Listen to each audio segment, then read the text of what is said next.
The internet couldn't believe it when Ned Fulmer suddenly popped back up with a brand new trailer announcing a series that looked shockingly familiar. For months, he'd been drifting in and out of the spotlight, but this was his first major attempt at creating something big since the scandal that destroyed his image. And instead of reinventing himself, he seemed to be chasing the exact formula he helped build with the Try Guys. Viewers took one look at his trailer and immediately recognized the structure, the tone, the challenges, even the group dynamic he teased. It felt like watching a reboot no one was asking for, especially not from him. Across social media, people were stunned that Ned was trying to step back into a role the public had fully rejected, and the backlash was immediate. Fans weren't just criticizing the content, they were questioning his motives, his timing, and his entire understanding of the fallout he caused. What made this return even more confusing was the chaotic buildup that led to this moment. The failed redemption podcast, the bizarre wrestling stunt, and the relentless need to be in the spotlight no matter the consequences. And yet, as messy as all of that was, the trailer turned out to be only the beginning of the story. Because what Ned was really trying to do, and what the internet immediately noticed, exposed far deeper problems he still hasn't addressed. But to understand why this new project is blowing up in his face, the story has to rewind. When Ned Fulmer's cheating scandal broke, it wasn't just another Hollywood headline, it was a full cultural moment. Ned wasn't known as the funny one, or the chaotic one of the Try Guys.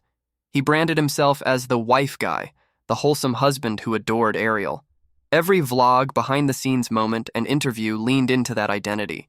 So when photos of him with an employee surfaced, the internet didn't just see infidelity, they saw hypocrisy, manipulation, and an image carefully built on something that clearly wasn't real. The fallout was instant. The Try Guys cut him out of episodes, scrubbed him from thumbnails, and released a statement confirming he was out of the company entirely. Fans were shocked, furious, and confused about how long it had been going on behind the scenes. The scandal overshadowed everything he had built for years, turning him into a meme overnight and cementing his reputation as someone who betrayed both his family and his audience.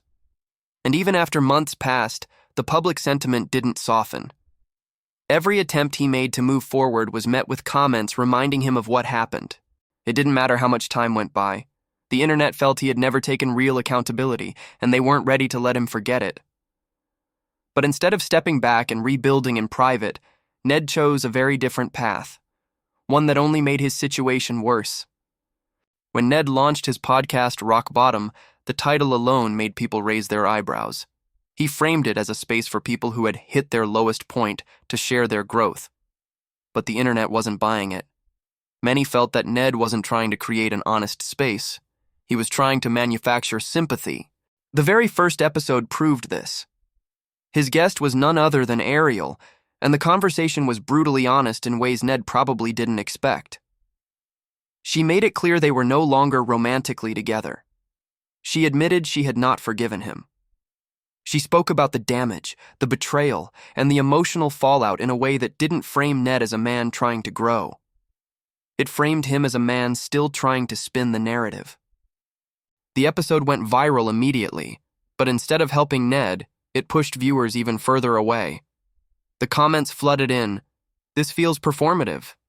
He's trying to control the story again. This doesn't feel accountable, it feels strategic. People didn't feel empathy, they felt discomfort. And instead of rebuilding his image, Ned accidentally exposed how disconnected he was from what the public actually wanted.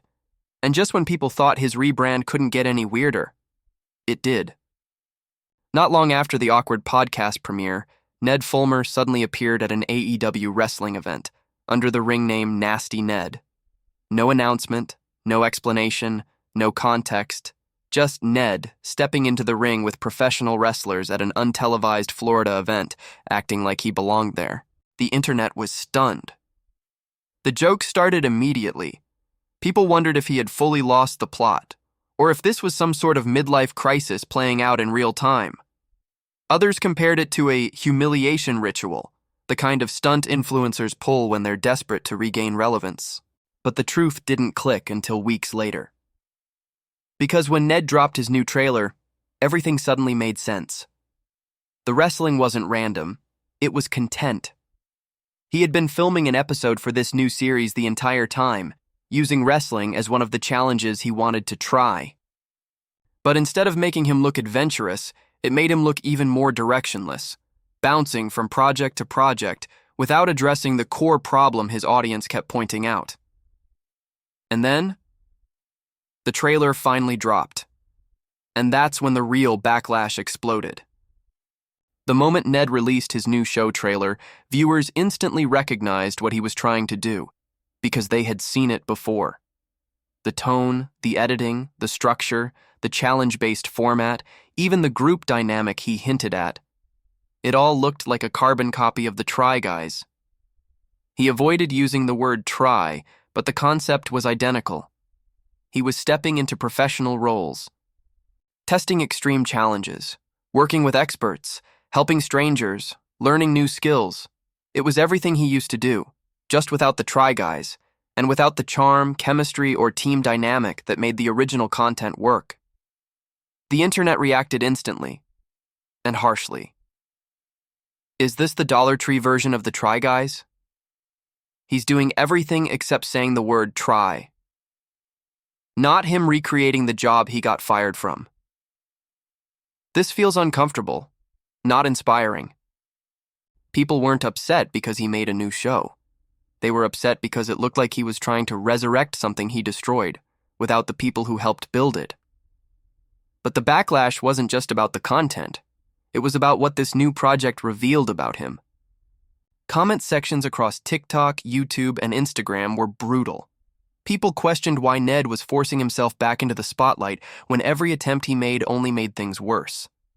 And the harshest comments had one theme in common. He wasn't listening. He wasn't learning. He wasn't understanding the damage.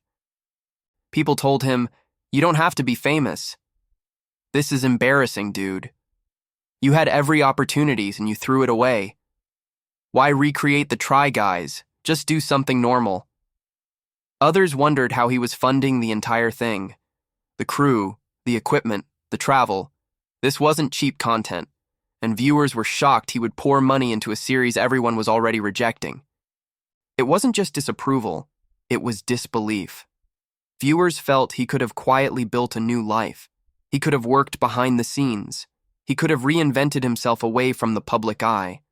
But instead, he chose the one path almost guaranteed to keep his scandal alive. And then Ariel's clip resurfaced, and everything clicked.